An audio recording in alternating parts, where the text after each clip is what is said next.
سلسلہ چل رہا ہے منصور ابن حلاج کا۔ جیسا کہ آپ کو کرامتیوں اور فاطمیوں کے بارے میں بھی بیان کیا، اس کے بعد نبوت اور خدائی کا دعوے کرنے والے دجالوں کا بھی ذکر ہوا، ابن مقنع کا ذکر ہوا، قسط نمبر 28 میں اس کا جو انجام ہوا اس کا بھی ذکر ہوا۔ اس کے بعد جو الزامات حضرت منصور حلاج پر تھے وہ بھی ان کا بھی ذکر ہوا۔ اب آگے چلتے ہیں قسط نمبر 29 میں۔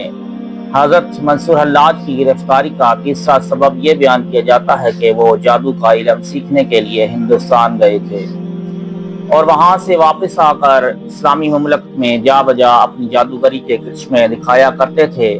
ہم نے گزشتہ اوراق میں حضرت منصور حلاج کی کئی کرامات بیان کی ہیں جنہیں مخالفین ساحری اور شعبدہ بازی سے تعبیر کرتے ہیں۔ اس سلسلے میں حضرت منصور حلاج کے خسر ابو یعقوب اقطع کی گواہی کو ثبوت کے طور پر بہت زیادہ بڑھا چڑھا کر بیان کیا گیا ہے۔ اس واقعے کی تفصیل اس طرح ہے کہ حضرت منصور حلاج کی گرفتاری کے بعد ابو یعقوب اقطع کو طلب کر کے پوچھا گیا، یہ شخص منصور حلاج تمہارا داماد ہے، تم اس کے بارے میں کیا رائے رکھتے ہو؟ داماد کے سلسلے میں خسر کی گواہی اس لیے طلب کی گئی تھی کہ اس نازک رشتے میں دونوں فریقین اپنے معاملات کے حوالے سے ایک دوسرے پر کم و بیش عیاں ہوتے ہیں۔ حضرت منصور حلاج پر مقدمہ دائر کرنے والوں نے بھی یہی سوچ کر اس تعلق کو استعمال کیا تھا۔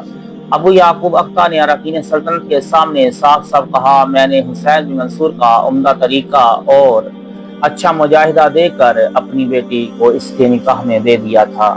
پھر تھوڑے دن بعد ہی مجھ پر یہ راز فاش ہو گیا کہ وہ تو ہیلا باز، ساحر، خبیث اور کافر ہے۔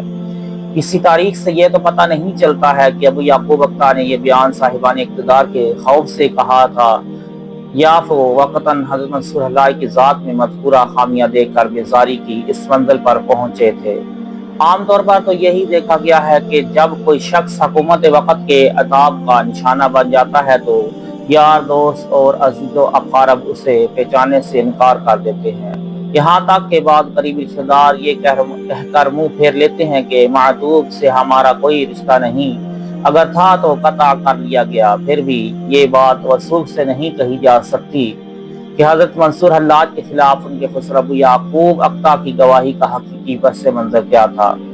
پھر بھی بعض محققین نے ابو یعقوب اقطع کی شخصیت کو دنیا دار اور غیر معتبر قرار دیا ہے۔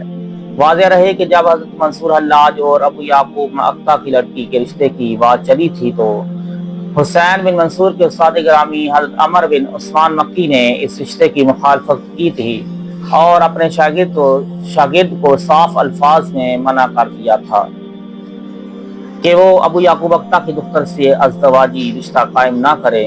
الغرض شادی کے بعد حضرت عمر بن عثمان اور ابو یعقوب اقطع کے تعلقات ختم ہو گئے تھے اور حضرت منصور حلاج کا خسر عام مجلسوں میں حضرت عمر بن عثمان مکی جیسے بزرگوں کو برا بلا کہا کرتا تھا۔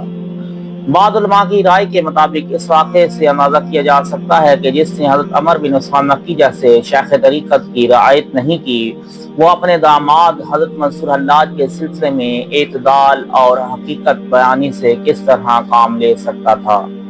بعض محققین نے اس واقعے کی مزید تفصیلات بیان کرتے ہوئے لکھا ہے کہ ابو یعقوب اقطع کی لڑکی اپنے شوہر حضرت منصور حلاج سے خوش نہیں تھی۔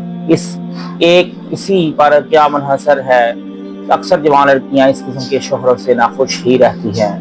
یہ ضروری نہیں کہ ایک عارف کی بیوی بھی عارفانہ شخصیت کے عامل ہو یا دنیا کے ہر سرد و گرم میں اپنے شوہر کا ساتھ دے سکے۔ عام جوان سال لڑکیاں اپنے تارک دنیا شوہروں سے شاذ و نادر ہی راضی ہوتی ہیں۔ کچھ یہی حال ابو یعقوب اقطع کی لڑکی کا بھی تھا۔ وہ اپنے شوہر اپنے حضرت منصور حلاج کی شدید ریاستوں سے نالاں تھی۔ جب عورت کے دل کا تشنگی کا یہ عالم ہو تو کہاں کی ریاست اور کیسی کرامت۔ اس قسم کی عورتیں اپنے شوہروں کی ریاستوں کو مکر و فریب اور کرامتوں کی شعبدہ بازی ہی سمجھتی ہیں۔ قیاس کیا جا سکتا ہے کہ حضرت منصور حلاج کی زوجہ نے شوہر کی یہ خرابیاں باپ سے بیان کی ہوں گی اور پھر ابو یعقوب اقطع بھی منصور حلاج کے خلاف گواہی دینے والوں میں کھڑا ہو گیا۔ بعض علماء کرام تحقیق کا بیان ہے کہ اولیاء کرام کے صفوں میں ایسی بہت سی مثالیں موجود ہیں کہ بعض مشائخ کی دنیا ان سے برائے نام بھی عقیدت نہیں رکھتی تھی، بلکہ مریدوں کے سامنے اپنے کامل شوہروں کو برا بھلا کہتی تھیں۔ اگرچہ بیوی کی گواہی قریب ترین گواہی شمار ہوتی ہے، لیکن تذکرہ نگاروں نے ان شہادتوں کو ذرا بھی لائق اعتنا نہیں سمجھا، اور اولیاء کے حق میں یہ دلیل پیش کی کہ اب کثرت ریاضت کے سبب بیویوں کی دنیاوی خواہشیں پوری نہیں ہوتی تھیں، اس لیے تنگ آ کر وہ اپنے شوہروں کو بدنام کیا کرتی تھی۔ یہاں زیادہ تفصیلات میں جانے کی گنجائش تو نہیں، لیکن پھر بھی حضرت امام احمش کی مثال اس صورتحال کی نزاکت و پیچیدگی کو واضح کرنے کے لیے کافی ہے۔ حضرت امام احمش کا شمار فقہائے اعظام میں ہوتا ہے۔ آپ کی جلالت علمی کے لیے یہی ایک مثال کافی ہے کہ امام اعظم حضرت ابو حنیفہ حضرت امام احمش کے شاگرد تھے۔ امام احمش کی ازدواجی زندگی انتہائی ناخوشگوار تھی۔ ان کی زوجہ محترمہ اکثر کہا کرتی تھی، وہ وقت کب آئے گا جب تجھ بڈھے سے میرا پیچھا چھوٹے گا۔ مختصر یہ کہ حالات اس قدر خراب ہوئے کہ نوبت طلاق تک جا پہنچی۔ حضرت امام ابو حنیفہ نے اس بگڑی ہوئی صورتحال کو اپنی ذہانت سے سنبھالا اور ایک عظیم و جلیل فقیہ کی گھریلو زندگی کو تباہی سے بچا لیا۔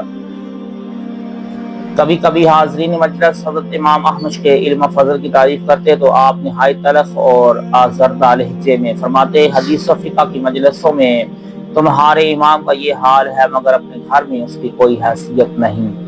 اسی انداز کا واقعہ حضرت منصور حلاج کے ساتھ پیش آیا تھا۔ اہل دنیا ان کے عارفانہ عظمت کے آگے خم تھی، اور ان کا خسر ابو یعقوب اقطع انہیں شعبدہ باز و ساحر اور خبیث و کافر قرار دیتا تھا۔ اس روایت کو بھی مورخ خطیب بغدادی نے ابن باقوہ شیرازی اور ابو زرع طبری کے حوالے سے بیان کیا ہے، جس میں شک، کمزوری اور عدم صحت کی گنجائش موجود ہے۔